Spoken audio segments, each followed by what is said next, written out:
बताना। मंगलम भगवान विष्णु मंगलम गरुड़ध्वज मंगलम पुंडरीकाक्ष मंगलाय नमो। अपरोक्ष में विचार की आवश्यकता, अपना अनुभव करने में अपरोक्ष ज्ञान में विचार की क्या आवश्यकता है। ब्रह्म साक्षात् गतिस्त्वेवं ब्रह्म साक्षात् गतिस्त्वेवं विचारेण विना नृणाम् विचारेण विना नृणाम् आप्तोपदेशमात्रेण आप्तोपदेशमात्रेण न संभवति कुत्रचित् न संभवति कुत्रचित्। मनुष्यों को विचार किए बिना केवल आप्त पुरुषों का उपदेश सुनकर ब्रह्म साक्षात्कार करना कदापि संभव नहीं। आप केवल उपदेश सुने, आप उपदेश पे विचार न करें तो वो उपदेश आपको ग्रहण ही नहीं होगा, क्योंकि दिमाग तो चलते ही रहेगा, दिमाग चलेगा ही। ब्रह्म का परोक्ष ज्ञान और उसकी उपासना केवल आप्त वचन और श्रद्धा के बल पर संभव है। अब परोक्ष ज्ञान संभव है और उसकी उपासना केवल किसी से सुना और वैसे करने लगे, ये तो संभव है।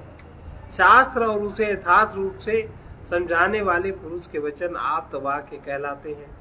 उन्हें सुनने वाले में यदि श्रद्धा है तो वो ब्रह्म के लक्षण, उसके चिंतन का विधान अपने चित्त में धारण कर उपासना कर सकता है, किंतु आप्त वचन और श्रद्धा मात्र से उसके हृदय में ब्रह्म का परोक्ष ज्ञान उदय नहीं होगा।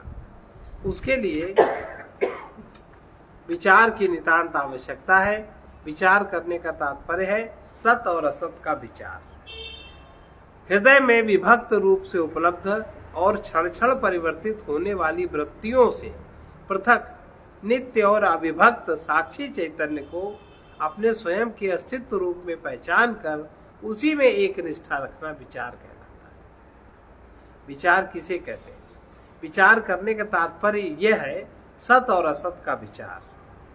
हृदय में विभक्त रूप से माने जो अलग अलग उपलब्ध क्षण क्षण परिवर्तित होने वाली वृत्तियों से पृथक नित्य और अविभक्त वृत्तियां क्षण क्षण उत्पन्न होती, लीन होती, और उनसे जो अलग है, नित्य है, अविभक्त है, जिसका कोई विभाजन नहीं है, ऐसा साक्षी चैतन्य को अपने स्वयं के अस्तित्व रूप में पहचान कर उसी में एक निष्ठा रखना विचार है।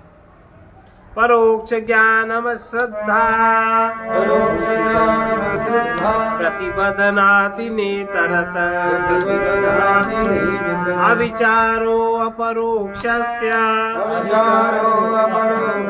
ज्ञानस्य प्रतिबंधकः। अश्रद्धा परोक्ष ज्ञान में प्रतिबंधक है। परोक्ष ज्ञान आपको तभी होगा जब आप में श्रद्धा हो। अगर श्रद्धा नहीं है तो आप सुनेंगे ही नहीं, सुन के मानेंगे ही नहीं, धारण भी नहीं करेंगे। इसलिए श्रद्धा परोक्ष ज्ञान में प्रतिबंधक है, किंतु अविचार उसका प्रतिबंधक नहीं है। आप सुन के केवल मान ले, विचार न करें तो कोई प्रतिबंध नहीं है। अविचार अपरोक्ष ज्ञान का प्रतिबंधक है। विचार न करना, विचार बिना किए आपको अपरोक्ष ज्ञान उदय नहीं हो सकता। प्रतिबंध माने रुकावट, उसके हटने पर हम आगे बढ़ते हैं और लक्ष्य पर पहुंचते हैं। परोक्ष ज्ञान में प्रतिबंध का कार्य करने वाली वृत्ति अश्रद्धा है। शास्त्र और गुरु के आप्त वचनों से श्रद्धा न हुई तो मनुष्य उसे सुनेगा ही नहीं। परोक्ष ज्ञान भी बिना सुने और ध्यान दिए जाना नहीं जा सकता। बहुत लोगों को परमात्मा का परोक्ष ज्ञान भी नहीं है। उसका कारण उनकी अश्रद्धा है। श्रद्धालु व्यक्ति ही शास्त्रों को पढ़ते और आप्त वचन सुनने को तत्पर रहते हैं। परोक्ष ज्ञान प्राप्त करने में अपनी खोज बुद्धि लगाने की आवश्यकता नहीं है। परोक्ष ज्ञान किसी ने सुना, हमने मान लिया, वैसा ही हम करने लगे। इसमें कोई अपनी बुद्धि, अपनी खोज बुद्धि लगाने की आवश्यकता नहीं है। बड़ा तर्क वितर्क के बिना भी जाना जा सकता है, इसलिए विचार उसका प्रतिबंधक नहीं है। अपरोक्ष ज्ञान की बात दूसरी है। परोक्ष ज्ञान को और अपरोक्ष ज्ञान से अनुभव में लाने के लिए, अपरोक्ष ज्ञान में अनुभव में लाने के लिए विचार अवश्य करना होगा।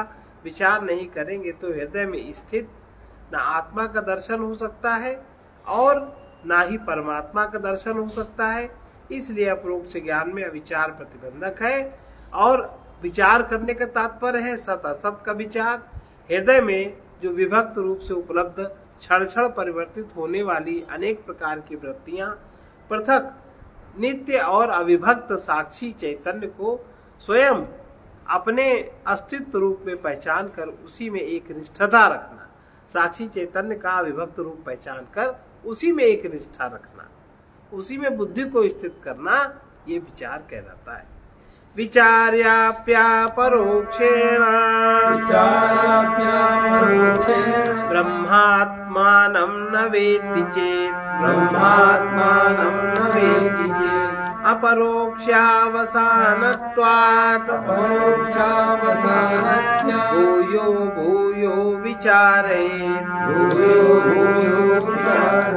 यदि मनुष्य विचार करने पर भी ब्रह्म और आत्मा के एकत्व का ज्ञान प्राप्त न करे तो उसे उसका अपरोक्ष ज्ञान प्राप्त होने तक बार बार विचार करते रहना होगा। बहुत लोगों के साथ ये संभावना हो सकती है कि विचार करें और फिर भी उनके हृदय में ज्ञान उदय न हो, क्योंकि हर एक के विचार करने का तरीका अलग अलग होता है। हो सकता है उनका मन इतना एकाग्र और शुद्ध ना हो जितना अपरोक्ष ज्ञान के लिए शुद्ध मन की आवश्यकता है। वे जब तप आदि साधना करते हुए, उपासना करते हुए विचार भी करते रहे, बार बार विचार करते रहने से निश्चय ही अपरोक्ष ज्ञान होगा। विचार करने योग्य बुद्धि बनाने के लिए अनेक साधन हो सकते हैं, किंतु परमात्मा का अपरोक्ष ज्ञान प्राप्त करने का विचार ही एक साधन है। विचारयन्नामरणम् नैवात्मानं लभेति चेत् जन्मान्तरे लभेतैव प्रतिबंधक्षये सति। विचार करते हुए मुमुक्ष पुरुष की यदि मृत्यु भी हो जाए किंतु उसे आत्मा का अपरोक्ष ज्ञान न हो तो दूसरे जन्म में प्रतिबंध का नाश होने पर उसका ज्ञान बहुत जल्दी हो जाता है। किसी किसी को देखा नहीं, बचपन से ही ज्ञान होता है, किसी को 11 वर्ष में हो गया, किसी को 12 वर्ष में हो गया, ऐसा होता है ना। तो ये उनकी पिछली मेहनत होती है। पिछले में जो व्यक्ति जहाँ जैसी मेहनत करता है, अगले जन्म में आकर के उसको वही प्रज्ञा फिर से प्राप्त हो जाती है और वो उसमें तुरंत लाभान्वित हो जाता है। जैसे किसी देखो, कोई बच्चे हैं 6, 7, 8 साल के, कितना बढ़िया गा रहे हैं और उन्हें कहीं सीखा नहीं, कुछ नहीं, तो उनका पिछला संस्कार है। विचार करने से आत्मा परमात्मा की एकता का ज्ञान अवश्य प्राप्त होता है। इसलिए विचार बार बार करते रहना चाहिए। यदि विचार करते हुए शरीर की आयु पूरी हो जाए और शरीर छोड़ना पड़े तो इस जीवन का क्या हुआ प्रयास व्यर्थ नहीं जाता। अगले जन्म में फिर मनुष्य शरीर मिलेगा और विचार के फल स्वरूप ही अपरोक्ष ज्ञान प्राप्त होगा। वस्तुतः आत्मज्ञान पर अज्ञान का आवरण है, उसके दूर होते ही स्वयं प्रकाशन स्वरूप आत्म तत्व का अपरोक्ष ज्ञान प्राप्त होता है। गीता में भगवान कहते हैं, अज्ञानेनावृतं ज्ञानम् तेन मुह्यन्ति जन्तवः ज्ञानेन तु तद्ज्ञानम् येषां नाशितमात्मनः तेषामादित्यवज् ज्ञानम् प्रकाशयति तत्परम्। अज्ञान के द्वारा ज्ञान ढका हुआ है और उसी से सब अज्ञानी मनुष्य मोहित हो रहे हैं। अब अज्ञान में वो जो मान लेते हैं उनके लिए वही सत्य हो जाता है और उसी में मोह हो जाता है, उसी के पीछे आदमी पड़ जाता, वही आदमी करने लगता है। अज्ञान से ज्ञान ढका है, अज्ञान का आवरण चढ़ा है। अब जब अज्ञान है तो हम कुछ मान लेंगे और जो मान लेंगे कहीं समाज के अनुसार, कहीं मन के अनुसार, कहीं अपनी मान्यता के अनुसार, उसी को सत्य मानेंगे और उसी को चाहेंगे, उसी के पीछे पड़ेंगे और वो कहीं प्राकृतिक विधान में तो है नहीं। और जब वो चीज है नहीं तो निश्चित आपको मिलना नहीं। ऐसे आप अगर सोचो कि हमको अविनाशी जीवन प्राप्त हो जाए, हम 100 साल तक जिए, और आप ये धारणा बनाए रखो नहीं हम तो ऐसे ही, हम तो ऐसे ही, और मर जाओ 50 साल में, फिर क्या होगा? ऐसा होता है कि नहीं होता? तो जो आप अज्ञान में मान लेते हो वो सब बातें सत्य हो, ऐसा नहीं होता।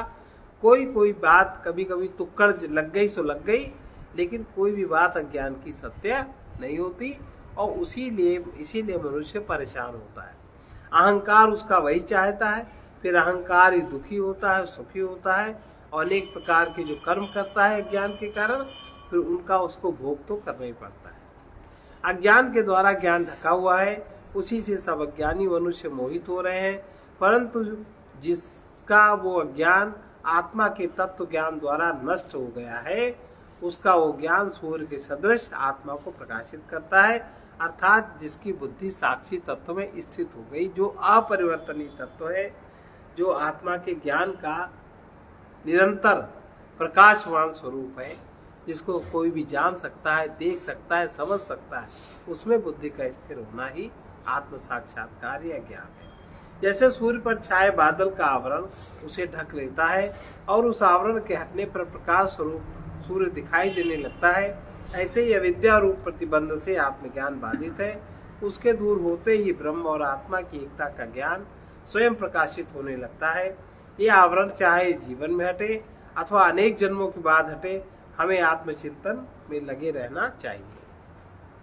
इह वा मूत्र वा विद्येत एवं सूत्रकृतोदितम्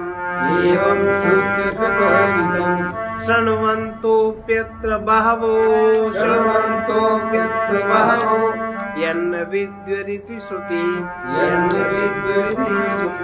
इस जन्म में अथवा जन्मांतर में विद्या लाभ होता है।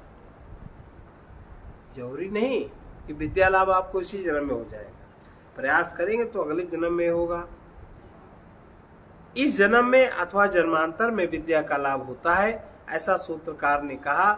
और श्रवण करने वाले भी अनेक पुरुष इस जन्म में उसे नहीं जानते, ऐसा श्रुति कहती है। प्रतिबंध हटने पर ही इस जन्म में अथवा अगले जन्म में ब्रह्मात्मा की ज्ञान उत्पन्न होता है। इसके लिए ब्रह्म सूत्र का प्रमाण इस प्रकार है। एहिकम अप्य प्रस्तुत प्रतिबंधे तद्दर्शनात् 3-4-51। प्रस्तुत प्रतिबंध हटने पर इस जन्म में भी उसका दर्शन होता है। कठोपनिषद के अनुसार चमनायापि बहुर्भियो न लभ्यः शृण्वन्तोऽपि बहवो यं न विद्युः आश्चर्यो वक्ता कुशलोऽस्य लब्धा आश्चर्यो ज्ञाता कुशलानुशिष्टः आत्म तत्व बहुतों को सुनने के लिए भी नहीं मिलता, बहुत से लोग उसे सुनकर भी नहीं समझ पाते। इसका वर्णन करने वाला आश्चर्यमय है, और उसे प्राप्त करने वाला भी बड़ा कुशल है। कुशल महापुरुष से शिक्षा प्राप्त कर तत्व का ज्ञान भी आश्चर्यमय है, अर्थात बड़ा दुर्लभ है। वशिष्ठ जी के उपदेश से मंकी नामक ब्राह्मण को एक जन्म में ही अपरोक्ष ज्ञान प्राप्त हो गया। याज्ञवल्क्य ऋषि के उपदेश से राजा जनक को भी उसी जन्म में वो ज्ञान प्राप्त हो गया। वामदेव आदि ऐसे उदाहरण हैं जिन्हें अगले जन्मों में वो ज्ञान मिला। गर्भ एव शयानः सन् वामदेवो बुद्धवान् पूर्वाभ्यस्त विचारेण यद्वद्यद्य अध्ययनादिषु पूर्व जन्म में बारंबार अभ्यास किए गए विचार से। देखो वो प्रक्रिया रुकती नहीं है। जैसे आपने भोजन किया, फिर आप चाहे बैठो, चाहे लेटो, चाहे सो जाओ, चाहे जो भी आप काम करो, अंदर की क्रिया अपने आप होती रहेगी, नहीं होती रहेगी। ऐसे ही आपने सुना और आपने विचार किया, तो फिर आप चाहे जैसी स्थिति में रहो, अंदर की क्रिया होती रहेगी, उसका परिणाम अवश्य आएगा। तो ये जो पूर्व जन्म में बारंबार अभ्यास किए गए विचार से वामदेव गर्भ में शयन करते समय ही आत्मज्ञानी हो गए। वो गर्भ में सो रहे थे, उनको आत्मज्ञान हो गया वामदेव जी को। जैसे अध्ययन आदि के उदाहरण में देखा जाता है, निरंतर विचार में लगे रहने वाले व्यक्ति का प्रतिबंध जन्मांतर से हटता है तो उसी समय उसे अपरोक्ष ज्ञान प्राप्त हो जाता है। अब वो सो रहा है कि जग रहा है कि दौड़ रहा है, कोई मतलब नहीं। जिस प्रकार आपने भोजन कर लिया, आप कोई भी क्रियाएं करते हो, भोजन के पूरी क्रियाओं में कोई फर्क नहीं पड़ता, उसका परिणाम तो आएगा ही। इसी तरह से आपने आत्मज्ञान संबंधी विचार किया, आपने कुछ भी सोचा, आपने सुना, आपने पढ़ा, आपने विचार किया। अगर विचार न किया तब कुछ नहीं होगा, अगर आपने विचार किया तो फिर आप कुछ भी करो, वो उसका परिणाम समय पे अवश्य आएगा। निरंतर विचार में लगे रहने वाले व्यक्ति का प्रतिबंध जन्मांतर में हटता है तो उसी समय उसे अपरोक्ष ज्ञान प्राप्त होता है। उपनिषदों में वर्णित इसका एक उदाहरण वामदेव जी का है। उनका उल्लेख ऐत्री उपनिषद में इस प्रकार मिलता है। गर्भे तु सन्नन्वेषाम्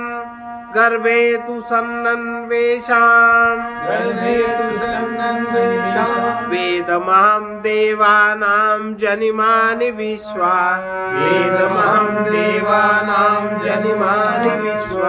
शतं मा पुर आयसीर रक्षन्नधा चेनो जवसा निरदीयमिति गर्भ एवैतच्छानो वामदेव एवुवाच। अहो, ये वामदेव जी कह रहे हैं, अहो मैंने गर्भ में रहते हुए देवताओं के बहुत से जन्मों को जान लिया। तत्व ज्ञान होने के पूर्व मुझे सैकड़ों लोहे के समान कठोर शरीरों ने अवरुद्ध कर रखा था। अब मैं बाज पक्षी की भांति वेग से मुक्त हो गया हूँ। गर्भ में ही सोते हुए वामदेव ऋषि ने ऐसा कहा। उन्होंने कहा और जिसके गर्भ में थे उन्होंने उस बात को सुना। इस उदाहरण से सिद्ध होता है कि यदि विचार करने पर भी अविद्या का आवरण एक जन्म में नहीं हटा तो वो अगले आने वाले जन्मों में अवश्य हटेगा। एक जन्म में किया हुआ विचार अगले जन्म में किस नियम से काम करेगा, इस प्रश्न का समाधान करने के लिए अध्ययन आदि का दृष्टांत देते हैं। एक जन्म में किया हुआ विचार अगले जन्म में कैसे काम करेगा, इसको बता रहे हैं। बहुवारं वधीतेऽपि यदा नायाति चेत् पुनः दिनान्तरे अनधीत्यैव पूर्वाधीतं स्मरेत् पुमान्। बहुत बार अध्ययन करने पर भी यदि मनुष्य उसे सीख न पावे तो दूसरे दिन बिना अध्ययन किए हुए भी वो सीख लेता है। ऐसे बार बार अभ्यास कर नहीं याद आ रहा और दूसरे दिन कुछ नहीं कर रहे तो भी सब बातें याद आने लगती हैं। कोई छात्र एक दिन बहुत बार पढ़ने पर भी अपना पाठ याद नहीं कर पाता, किंतु कभी कभी अगले दिन प्रातःकाल उठते ही पिछले दिन का उसे याद आ जाता है। दूसरे दिन उसे पुनः पढ़ने की आवश्यकता नहीं रहती। रात्रि में सोते समय मन बुद्धि तो विश्राम करते हैं, किंतु चित्त अपना कार्य उस समय भी करता रहता है, चित्त नहीं सोता। याद करने का काम चित्त ही करता है। पुरानी भूली हुई बात भी चित्त ही स्मरण दिलाता है। एक जीवन के संस्कार में संग्रहित होकर चित्त में ही रहते हैं। वे अगले जीवन तक उसके साथ जाते हैं। इसलिए वेदांत का अध्ययन और विचार करने वाले वामदेव का चित्त निरंतर काम करता रहा। गर्भवास के समय वो कार्य पूरा हुआ, वे उसी ब्रह्म भाव में स्थित हो गए। अनुभव किया कि देवताओं की उत्पत्ति उन्हीं से होती है, सूर्य उन्हीं का रूप है, वही मनु भी थे। इसलिए मुमुक्षु पुरुष को निरंतर आत्मचिंतन करते रहना चाहिए। जब अविद्या का आवरण हटेगा उसे स्वयं स्वतः प्रकाशमान आत्मा का अनुभव होगा। वो अपना समय लेता है। गीता में भगवान कहते हैं तत्स्वयं योग संसिद्धा तत्स्वयं योग संसिद्धा कलेनात्मनि विन्दति कलेनात्मनि विन्दति। उस ज्ञान को कितने ही काल से कर्म योग द्वारा शुद्ध हुए अंतःकरण वाला मनुष्य अपने आप आत्मा में ही पा लेता है। कालेन परिपच्यन्ते कालेन परिपच्यन्ते कचिदुर्भादयो यथा कचिदुर्भादयो यथा तद्वदात्म विचारोऽपि तद्वदात्मविचारो शनैः कालेन पच्यते। शनैः कालेन पच्यते। जैसे कृषि और दर्भ आदि लंबे काल में धीरे धीरे पकते हैं, वैसे ही आत्मा का विचार भी लंबे काल में धीरे धीरे परिपक्व होता है। दर्भ के स्थान में पाठ भेद गर्भ भी है। कृषि और दर्भ माने कुश आदि, और गर्भ भी धीरे धीरे परिपक्व होता है। कृषि और दर्भ कुश आदि अथवा गर्भ परिपक्व होने में अपना समय उनका है। खेत में बोया गया गेहूं उगने और पकने में 5-6 महीने लगते हैं। दर्भ कुश आदि घासें वन में उगती हैं, धीरे धीरे बढ़ती हुई लंबाई की होती हैं। गर्भ में पड़ा बालक भी 9 महीने लेकर जन्म लेता है। माली सींचे 100 घड़ा ऋतु आए फल होए। इसी प्रकार संयम पूर्वक विचार करते रहने से कुछ काल बाद आत्मज्ञान का उदय अवश्य होता है। वो एक जन्म में पूरा नहीं होता तो दूसरे या तीसरे जन्म में स्वतः प्रकट हो जाता है।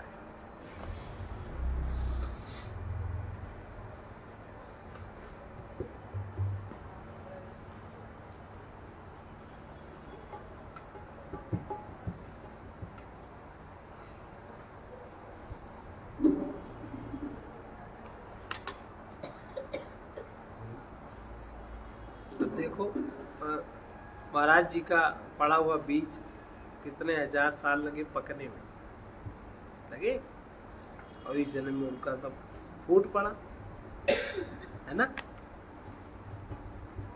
ऐसे ही होता है।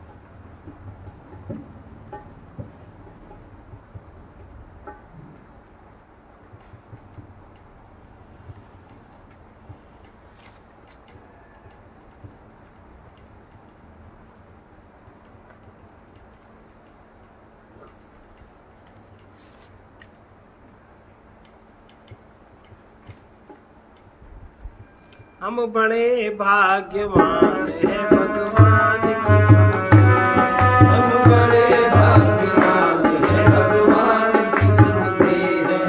होता यथार्थ दर्शन उस ज्ञान होता यथार्थ दर्शन ज्ञान की सुनते हैं। सर्वत्र असत चर्चा सुनने को मिला करती, सर्वत्र असत चर्चा सुनने को मिला करती। गणित प्रपंचियों से ये भरी हुई धरती, अगणित प्रपंचियों से ये भरी हुई धरती। प्रभु की कृपा से आज आत्मज्ञान की प्रभु की कृपा से आज आत्मज्ञान की सुनते हैं। हम बड़े भाग्यवान हैं भगवान की हम बड़े भाग्यवान हैं भगवान की सुनते हैं। होता यथार्थ दर्शन उस ज्ञान की होता यथार्थ दर्शन ज्ञान की सुनते हैं। हम रूप के मनन को ही ध्यान मानते थे, रूप के मनन को ही ध्यान मानते थे। ग्रंथों के अध्ययन को ही ज्ञान मानते थे।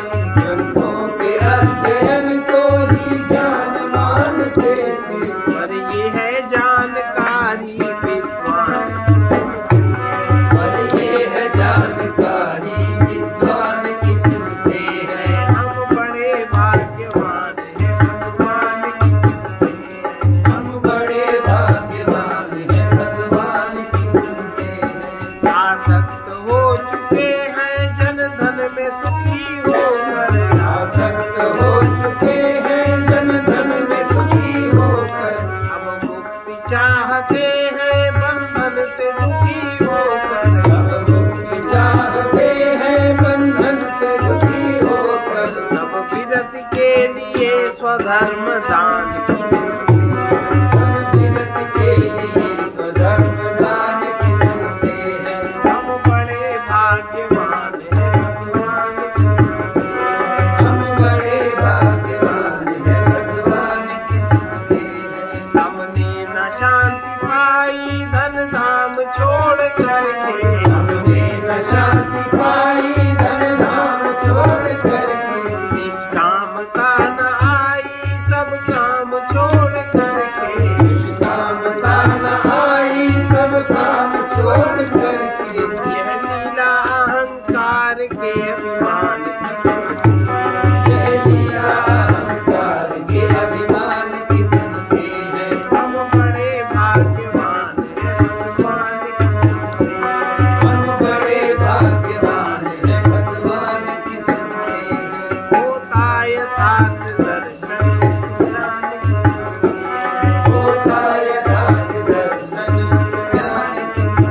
विमोहित है मोहांध मन के पीछे, बुद्धि विमोहित है मोहांध मन के पीछे, मन भाग रहा इंद्रिय सुख और तन के पीछे, मन भाग रहा इंद्रिय सुख और तन के पीछे। हम पथिक आज अपने उत्थान की हम पथिक आज अपने उत्थान की सुनते हैं।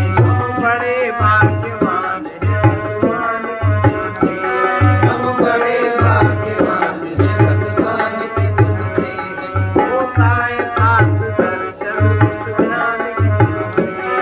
होता है सात दर्शन ज्ञान की। इसका संत वचन है, संसार प्रपंच सुनते सुनते सुनना समाप्त नहीं होता, किंतु श्रवण शक्ति क्षीण हो गई। जो भगवान की सुनता है वही भाग्यशाली है। प्रत्येक मनुष्य इसलिए मोही लोभी अभिमानी बना है क्योंकि जो सुना है वही उसने मान लिया।